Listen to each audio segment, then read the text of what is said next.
Corporal punishment is the intentional use of physical force to inflict pain or discomfort as a form of discipline or punishment. It's a disciplinary method where a person in authority, like a parent or caregiver, uses physical force to correct or punish a child's behavior. This can involve actions like hitting, slapping, spanking, or using objects like belts or paddles to cause pain. Corporal punishment in schools is the deliberate infliction of physical pain as a response to undesired behavior by students. The term corporal punishment derives from corpus, the Latin word for the body.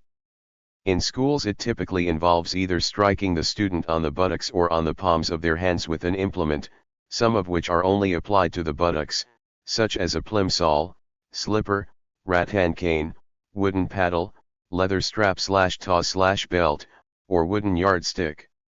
Less commonly, it could also include spanking or smacking the student with an open hand, especially at the kindergarten, primary school, or other more junior levels.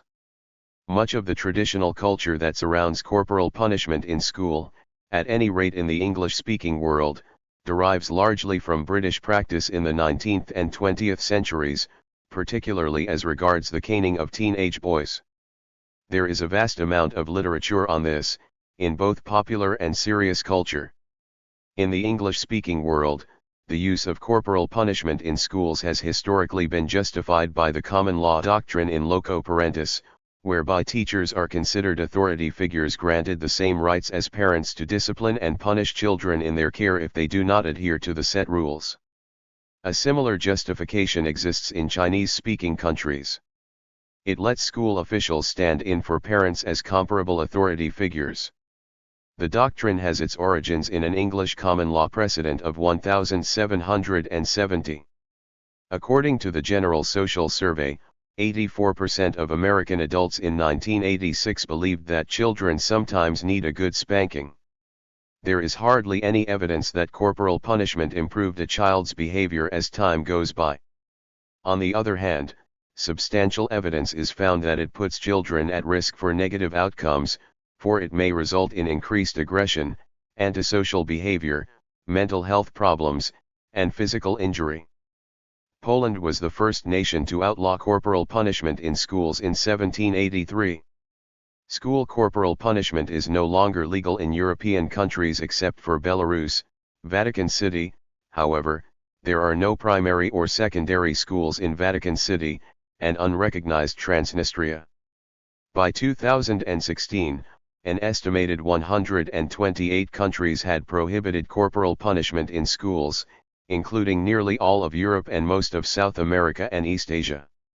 Approximately 69 countries still allow corporal punishment in schools, including parts of the United States and many countries in Africa and Asia.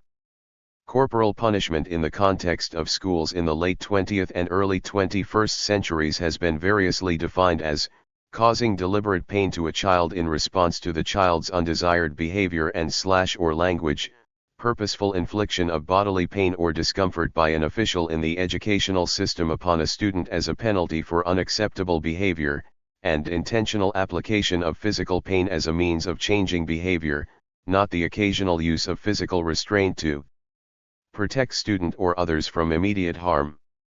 Corporal punishment used to be prevalent in schools in many parts of the world, but in recent decades it has been outlawed in 128 countries including all of Europe and most of South America, as well as in Canada, Japan, South Africa, New Zealand, and several other countries. It remains commonplace in a number of countries in Africa, Southeast Asia, and the Middle East. See list of countries, below. While most U.S. states have outlawed corporal punishment in state schools, it continues to be allowed mostly in the southern states.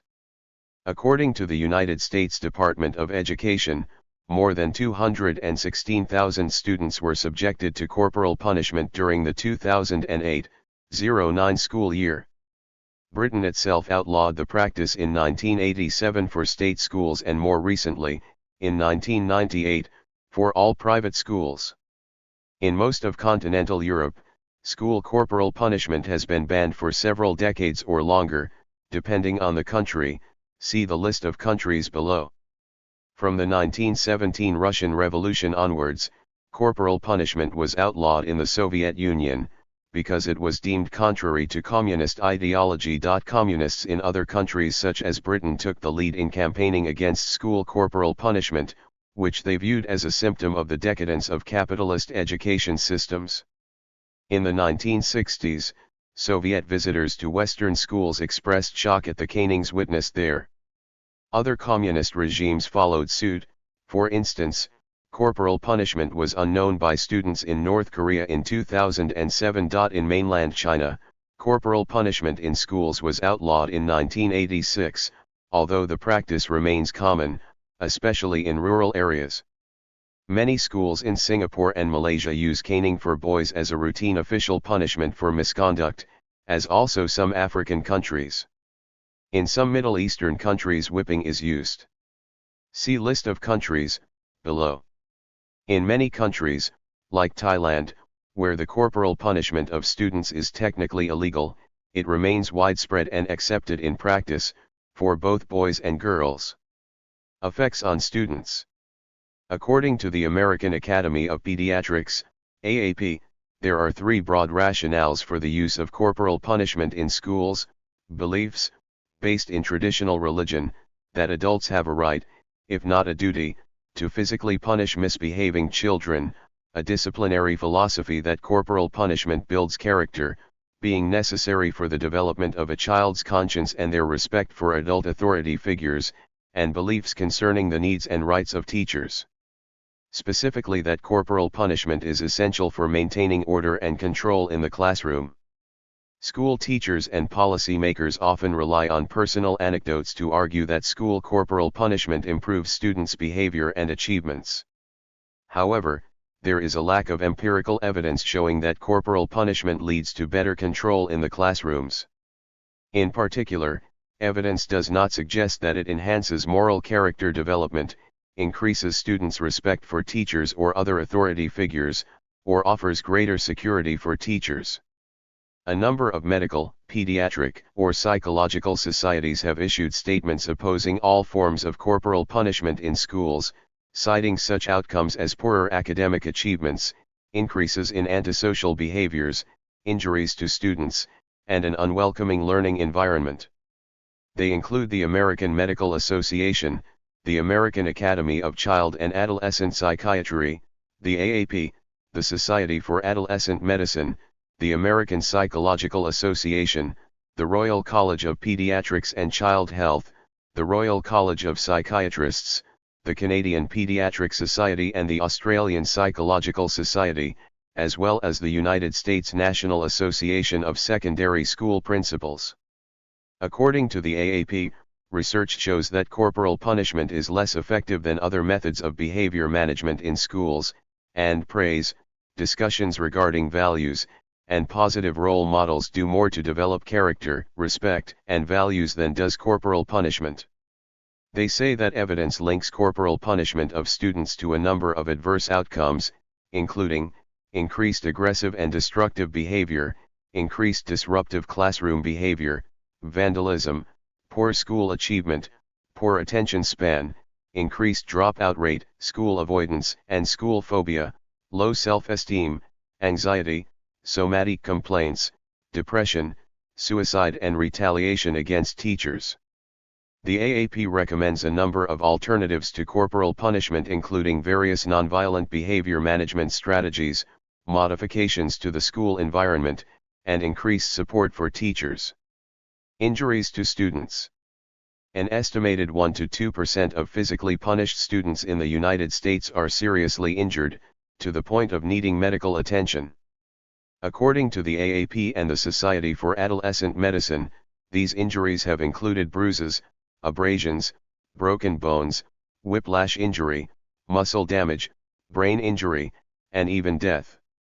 Other reported injuries to students include sciatic nerve damage, extensive hematomas, and life-threatening fat hemorrhage. Promotion of violence. The AAP cautions that there is a risk of corporal punishment in schools, fostering the impression among students that violence is an appropriate means for managing others' behavior. According to the American Academy of Child and Adolescent Psychiatry, Corporal punishment signals to the child that a way to settle interpersonal conflicts is to use physical force and inflict pain. And according to the Society for Adolescent Medicine, the use of corporal punishment in schools promotes a very precarious message, that violence is an acceptable phenomenon in our society.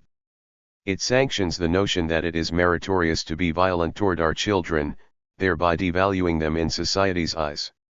It encourages children to resort to violence because they see their authority figures or substitute parents doing it. Violence is not acceptable and we must not support it by sanctioning its use by such authority figures as school officials. Alternatives? The Society for Adolescent Medicine recommends developing a milieu of effective communication, in which the teacher displays an attitude of respect for the students, as well as instruction that is stimulating and appropriate to students' abilities, various nonviolent behavior modification techniques, and involving students and parents in making decisions about school matters such as rules and educational goals. They suggest that student self-governance can be an effective alternative for managing disruptive classroom behavior, while stressing the importance of adequate training and support for teachers. The AAP remarks that there has been no reported increase in disciplinary problems in schools following the elimination of corporal punishment according to evidence. Student rights. A number of international human rights organizations including the UN Committee on the Rights of the Child, the Parliamentary Assembly of the Council of Europe, and the Inter-American Commission on Human Rights have stated that physical punishment of any kind is a violation of children's human rights. According to the Committee on the Rights of the Child, children do not lose their human rights by virtue of passing through the school gates.